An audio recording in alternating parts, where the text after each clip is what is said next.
Assalamualaikum dan salam sejahtera. Studio TV PSS sekolah kita yang dikenali hari ini sebagai Max TV mula beroperasi secara rasmi pada 30 Januari 2019 di bawah nama asalnya Sting TV.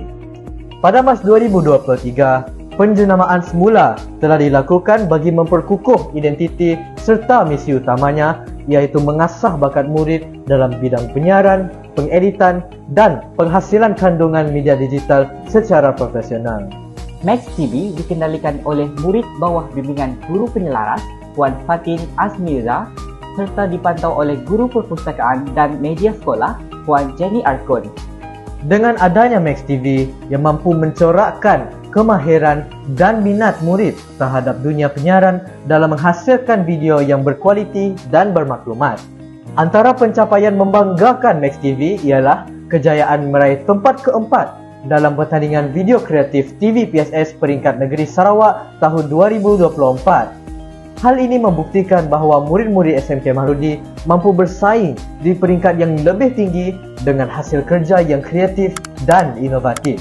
Studio ini juga memainkan peranan penting dalam merakam video untuk pelbagai rakaman rasmi dan pertandingan sekolah seperti pertandingan bicara buku, anugerah nilam serta pelbagai aktiviti kokurikulum. Penubuhan studio TV PSS sangat penting untuk kemenjadian murid kerana ia meningkatkan kemahiran komunikasi dan teknologi dan juga melatih murid bekerja dalam pasukan, berfikir secara kritis dan yakin untuk tampil di hadapan kamera.